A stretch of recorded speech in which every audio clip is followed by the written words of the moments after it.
¿Alguna vez has pensado en derribar a un escocés y salirte sin consecuencias? Mira este video para descubrir cómo. Bienvenido a Locura Medieval.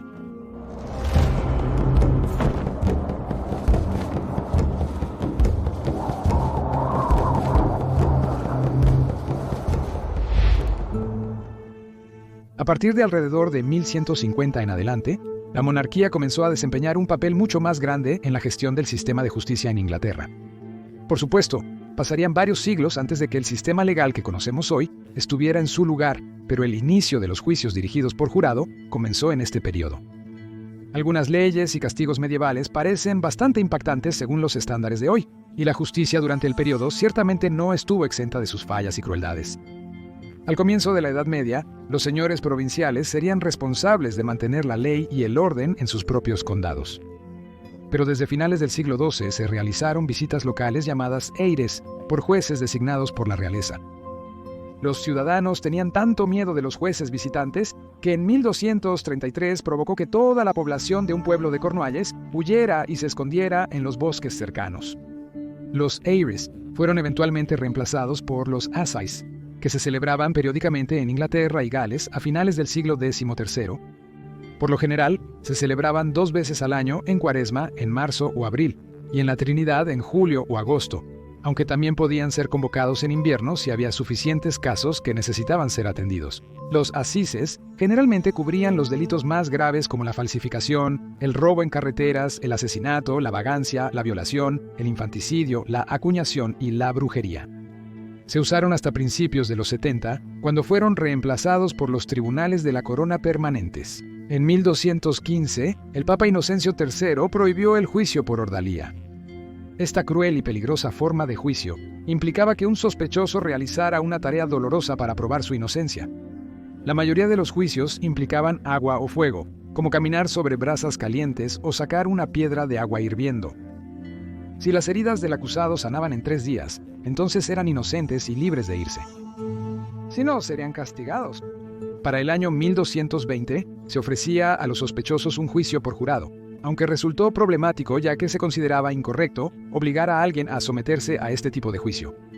Durante muchos años, hubo debates sobre cómo tratar a alguien que se negaba al juicio, hasta 1275, cuando se ordenó que los sospechosos fueran torturados siendo aplastados bajo piedras, conocido como castigo duro y forzoso, verdaderamente atrapados entre la espada y la pared.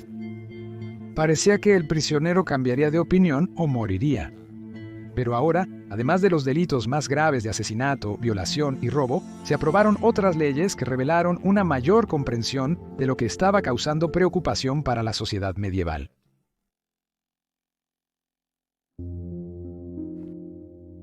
En la Edad Media, los juegos de carnaval ganaron mucha popularidad.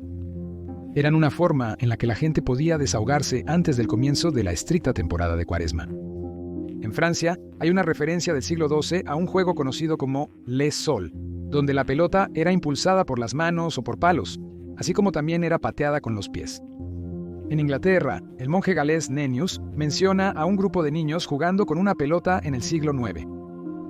En pueblos y aldeas antiguos, se jugaban tipos de fútbol que involucraban 2 equipos numerosos luchando por una vejiga de cerdo inflada. Se colocarían 2 marcadores, uno en cada extremo del pueblo, y la idea era llegar allí por todos los medios posibles, excepto el asesinato. Causaba estragos en las calles, destruyendo propiedades y provocando una muerte. Se alegó que un estudiante de Oxford fue asesinado en 1303 mientras jugaba al fútbol en la calle principal. En 1314, el rey Eduardo II prohibió por completo el deporte. Se refería a un gran ruido en la ciudad causado por el alboroto sobre grandes balones de fútbol, de los cuales podrían surgir muchos males. El castigo por ignorar esta ley era el encarcelamiento. En 1363, Eduardo III prohibió el fútbol, el hockey, las peleas de gallos y otros juegos ociosos similares. 30 leyes locales y reales prohibieron oficialmente el fútbol en Inglaterra entre los años de 1314 y 1677.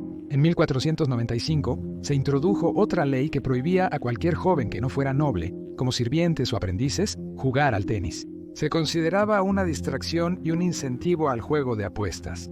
En Navidad, la ley se relajaba y se permitía a cualquiera jugar al tenis siempre y cuando el juego se realizara en interiores en la casa de su maestro.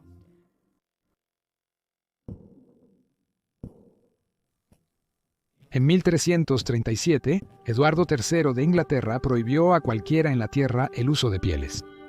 Para 1350 fue incluso más allá. Debido a la peste negra, había escasez de mano de obra y los campesinos sobrevivientes exigían mejores salarios. La nobleza estaba más que un poco molesta por este giro de los acontecimientos, y así el rey Eduardo decretó que controlaría, cito, la malicia de los sirvientes que estaban ociosos y no dispuestos a servir después de la peste. Lo hizo promulgando una ley conocida como la Ley de Trabajadores y Artesanos. La ley trataba de mantener a las personas en su lugar y evitar que se vistieran mejor que su estatus social. Posteriormente, se prohibió a los campesinos usar cualquier moda usada por la nobleza, y tuvieron que conformarse con la ropa de campesino que habían usado antes de que llegara la peste. También significaba que los plebeyos eran más fácilmente reconocibles en cualquier reunión, ya que las revueltas eran una preocupación para la corona. Edward fue aún más lejos, todavía en 1367, al introducir el Estatuto de Dieta y Vestimenta, especificando qué estaba y qué no estaba permitido, e incluso cuánto se podía gastar. A un artesano y su familia no se les permitía usar sedas, pieles o terciopelos, y todo su atuendo no debería costar más de 40 chelines. Solo a la realeza se le permitía usar seda púrpura o tela de oro, y solo aquellos por encima del rango de un caballero podían vestirse con sable, seda en satén, terciopelo, damasco o lana importada, y ninguna sirvienta estaba permitida para usar un cinturón adornado con plata. La moda masculina se estaba volviendo cada vez más impactante, y se consideraba inmoral porque las camisas de los hombres se usaban muy cortas. Por lo tanto, para mantener la modestia, la ley se aplicó a las túnicas. Instruía que, cito, ninguna persona bajo el rango de señor debía usar ninguna túnica, chaqueta o abrigo que no cubra los genitales y las nalgas. Ser un señor. La multa por esto era mucho mayor, y a los infractores se les cobraba 20 chelines, que es poco menos de 700 libras hoy en día. Para mediados del siglo XV, un tipo de zapato más elegante y puntiagudo se volvió toda una sensación entre los hombres en Europa. Se les llamaba picos o krakals, porque se pensaba que habían surgido en Cracovia, que era la capital de Polonia en ese momento. La punta del zapato se rellenaba con material de relleno, para mantenerlos rígidos y conservar su forma. Algunos picos eran tan largos que debían retraerse y atarse a la pierna del portador. En 1463 se aprobó la ley de Eduardo VI. Ordenaba que, cito, ningún caballero por debajo del rango de señor, escudero o caballero, ni ninguna otra persona, deberá usar zapatos o botas con picos o puntas que excedan la longitud de 2 pulgadas. El castigo por romper la estatua era una multa de 3 chelines y 4 peniques, que sería poco más de 100 libras hoy en día. No solo los hombres eran esclavos de la moda.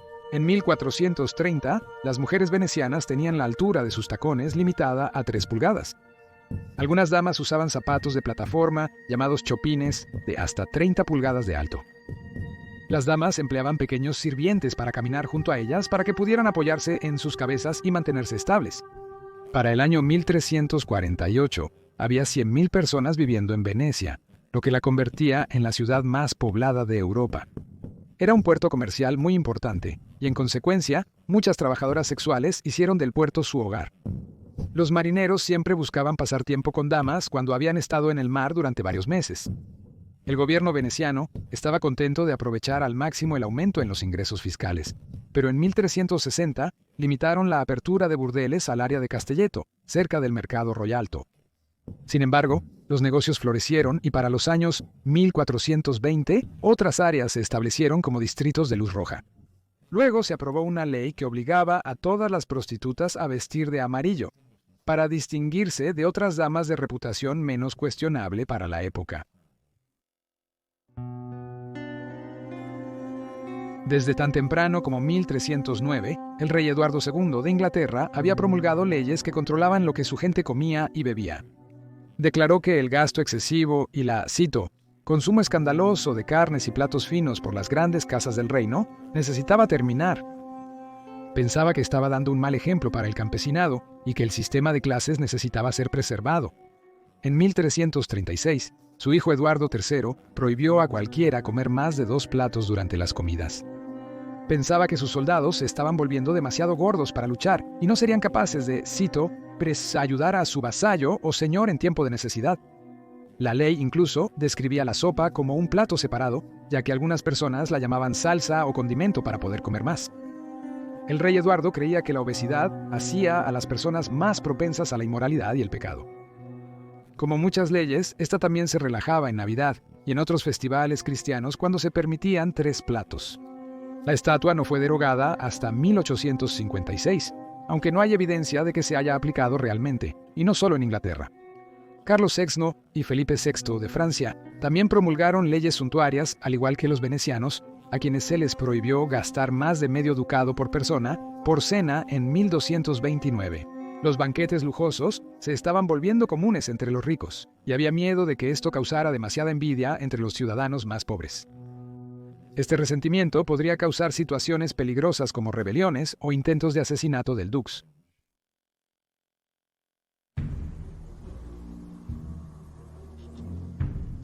Los ricos de la Edad Media tenían una dieta extremadamente variada. Comían desde castores y cisnes hasta erizos, pavos reales y cualquier cosa entre ellos. La prerrogativa regis, o ley de prerrogativa real, que fue creada en 1322, establece que cualquier ballena o esturión, ya sea capturado o varado en la playa, pertenece al monarca reinante, ya que son peces reales, la cabeza perteneciendo al rey y la cola a la reina. Este estatuto sigue vigente, y cualquier ballena o gran esturión capturado en el mar o en cualquier lugar del reino debe ser ofrecido a la reina. Otra mercancía aún bajo propiedad real es el cisne salvaje mudo. Considerado un manjar en Europa desde el siglo XII, poseer un cisne indicaba nobleza, junto con otros pasatiempos como la cetrería, correr con los sabuesos o poseer un caballo de guerra entrenado. Eran símbolos de riqueza y crianza. En 1482, la ley dictaba que solo los terratenientes con cierto ingreso podían tener cisnes, a los cuales se les marcaba el pico con la señal del dueño. Todo cisne no marcado era propiedad de la corona. A menudo comidos en banquetes, los cisnes eran considerados un plato especial y a menudo se presentaban como el centro de atención, cocidos y luego revestidos en su piel y plumas. Eran especialmente buscados para los banquetes de Navidad. El rey Enrique III sirvió 40 durante sus festividades de Navidad en Winchester en 1247. A nadie que no fuera un cuidador registrado se le permitía interactuar con los cisnes de ninguna manera, ya sea vendiéndolos, expulsándolos de su tierra, cazándolos o atrapándolos. Aunque la actual reina de Inglaterra, Isabel II, no ejerce su derecho a comer cisne, hasta donde sabemos, sigue siendo ilegal para cualquier otra persona en Inglaterra comerlos porque son un ave salvaje protegida. Una de las leyes europeas más extrañas del periodo medieval también involucra a los animales. Si se consideraba que habían delinquido, podían ser juzgados en un tribunal. Animales grandes como caballos, cerdos, vacas y otros animales domésticos podían ser juzgados por asesinato de humanos, y si se les hallaba culpables, serían mutilados, exiliados o ejecutados.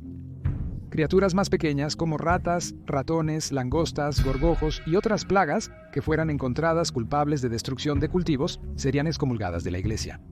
Probablemente esto se hacía para que las personas se sintieran menos culpables al exterminarlos. Se consideraba que todos eran criaturas de Dios en un momento en que la iglesia y la religión lo eran todo. El Consejo de Worms en Alemania decretó en 864 que un enjambre de abejas debería ser asfixiado en su colmena. Habían picado a un hombre hasta la muerte, y la gente temía que su miel estuviera demoníacamente contaminada. En 1480, el obispo de Autun, en Francia, ordenó 3 días de procesiones para ordenar a las babosas que estaban arruinando su finca que se fueran o fueran malditas. En 1266, un cerdo fue quemado públicamente por matar a un niño, y en 1386, en Falaise, Francia, otro fue condenado a, cito, ser despedazado y mutilado en la cabeza y las patas delanteras antes de ser colgado por desgarrar la cara y los brazos de un niño.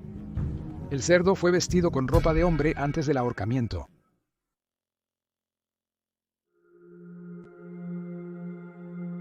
El período normando de la historia se extendió desde 1066, con la invasión de Guillermo el Conquistador, hasta 1154. Según una costumbre normanda que enumeraba las leyes locales, cualquier persona que se encontrara difamando a alguien llamándolo asesino o ladrón debía pagar una multa muy grande. Luego, parados en el centro de la ciudad, esto generalmente significaba el mercado. Tenían que sostenerse la nariz y confesarse públicamente como un mentiroso a todos los que pasaban. Los mentirosos detectados tendrían que ponerse una sábana blanca y mantenerse parados afuera de la iglesia. Mientras su familia y amigos pasaban, tendrían que arrepentirse y rogar por su perdón. Otras formas de humillación pública se aplicaban en toda Europa durante la Edad Media, como los cepos o el pillory, generalmente utilizados para delitos más menores como blasfemias o intoxicación, aunque las mujeres también eran puestas allí por ser molestas. Aquellos acusados serían restringidos en un marco de madera y se alentaba a los locales a lanzar lo que quisieran al ofensor. Comida podrida, excremento, incluso piedras. Desde 1227, la ley inglesa exigía que cada parroquia en Inglaterra tuviera su propio conjunto de cepos. De hecho, en 1405 se promulgó una ley que declaraba que cualquier aldea sin un conjunto de cepos era en realidad solo una aldea con menos derechos. Esta ley aún está vigente.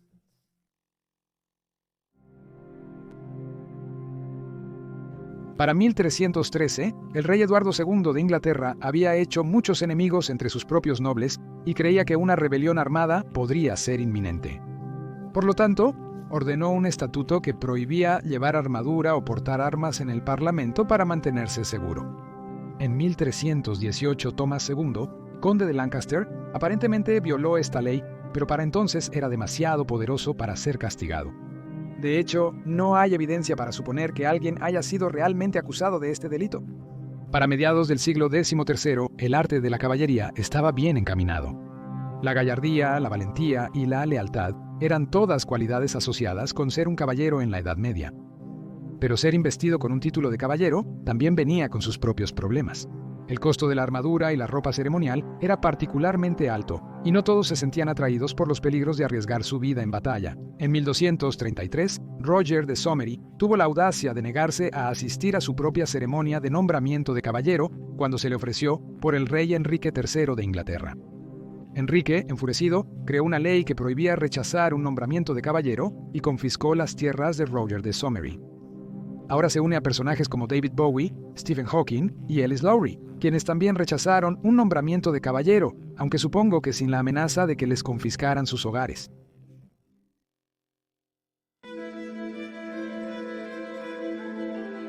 Durante el siglo XIII, el caballero escocés William Wallace lideró un ejército que realizó incursiones a gran escala en el norte de Inglaterra, a través de Cumbria y Northumberland. En 1297, incluso, derrotó a las fuerzas inglesas de Eduardo I en el puente de Stirling durante la Primera Guerra de Independencia de Escocia. Parece que la ciudad norteña de York se preocupó un poco por este giro de los acontecimientos y se promulgó una nueva ley que esperaban los protegiera de la amenaza escocesa. El estatuto declaró que estaba bien matar a un escocés dentro de las murallas de la ciudad de York si se le encuentra fuera después del atardecer, pero solo si se usa un arco y una flecha y el disparo no se realiza un domingo. De manera similar, las rebeliones galesas que tuvieron lugar entre 1400 y 1415 causaron pánico en la cercana ciudad inglesa de Chester. Liderados por Owen Glendower, los galeses lucharon valientemente en varias batallas sangrientas, pero también fracasaron en su lucha por la independencia.